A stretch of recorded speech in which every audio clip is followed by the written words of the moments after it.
G'day, welcome to the show. Soul Covers here. Have a look at all that green on the screen. That's right, we absolutely crushed it in the WNBA last night. If you're able to tail some of those bets, make sure you go like the video, comment, subscribe. We're out here doing all of this for free. I'm not charging you guys anything. Make sure you support your guy out, man. We've been crushing it lately in the WNBA. We've got 2 bets locked in for tomorrow's slate.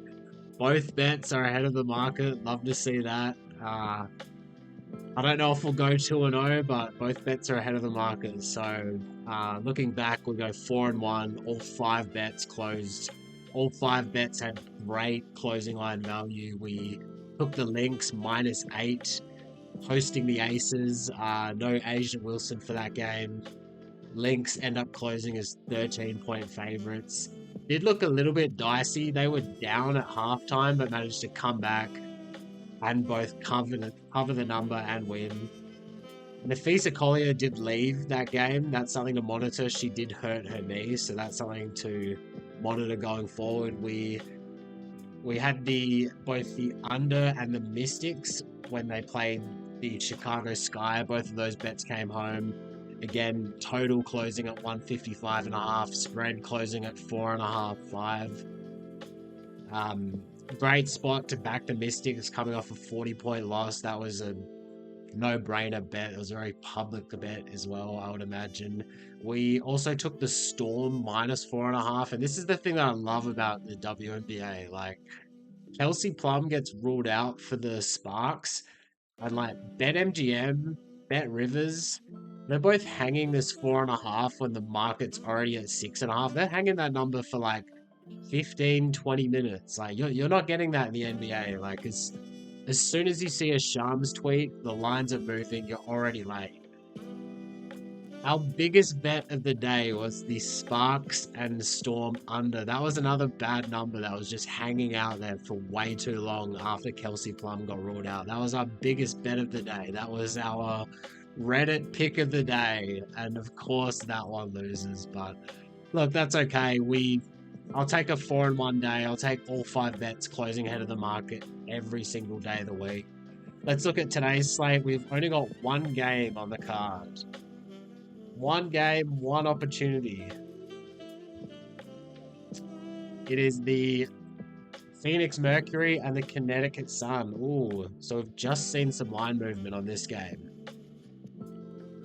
So, we have the Connecticut Sun. They're coming in off a back-to-back. They just lost to the Indiana Fever by about 17 points.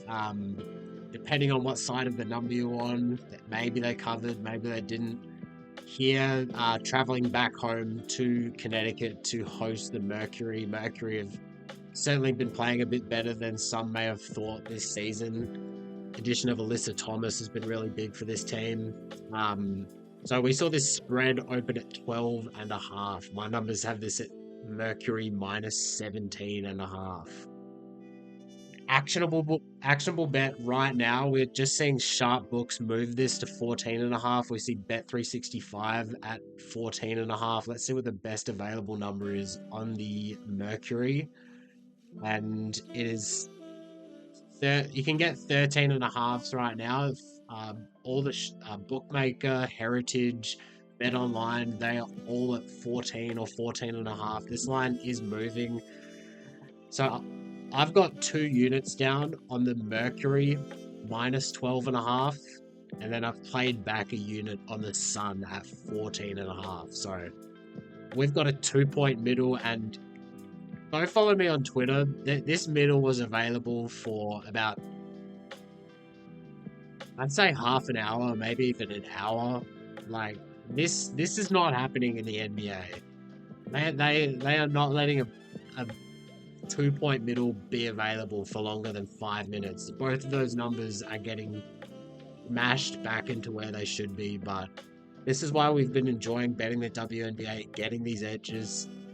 One interesting thing to note, and we just see Circa move to 14.5 as well, so go grab yourself a 13.5 if you can. If you're holding a 12.5, I probably wouldn't even play it back now and just let it ride. but that's okay. We've played our bet back.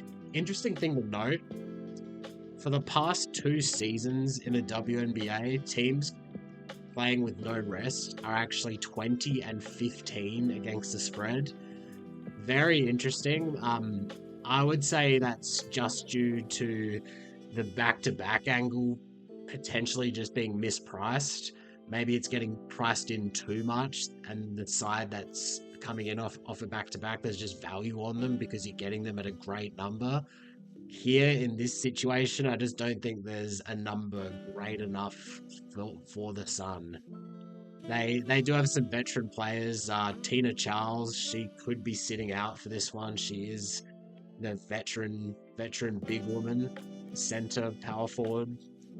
So yeah, go grab yourself a Mercury minus 13.5. We've just seen sharp books go out all the way to 14.5, and I expect most of the market to follow along. We see this total open at 155.5. We see the totals starting to get bumped up as well. We see circa 156.5. We see bet online at 156, juiced to the over. Looking like an over spot emerging. My numbers do agree with that, and the trends also agree with that. Last 2 seasons, back-to-backs, the over is 20 and 16. So, you know, you could go for a Mercury team total over. It is a little bit tough to play an over with this Connecticut Sun team. They are the slowest pace. They're the slowest paced team in the league. They're not good offensively. So this is an over spot I may look to play. The tough thing about with these team total markets is just the hold is way too big. Like you're paying minus 115 both sides. Like I'd rather just risk it with the full game over. But yeah, Mercury team total over, maybe an over. Let's have a look at the best price on the over right now. You can get, yeah, it's 155.5 widely available. So that's also worth a look, over 155.5. So let's get into our best bets for today, where we've just got 2 of them. Now, like I said, we'll be very lucky if both of these cash. However, I like where we stand. We've got a unit tilted in the direction of the Phoenix Mercury. We've also played a unit back on the Sun. This game lands on Mercury by 13, Mercury by 14. We win them both. I expect us to be up money by the end of today. Make sure you go support the channel. Follow us on Twitter, get these bets as I place them. Let's keep crushing the WNBA. And until next time, let's get the books salty.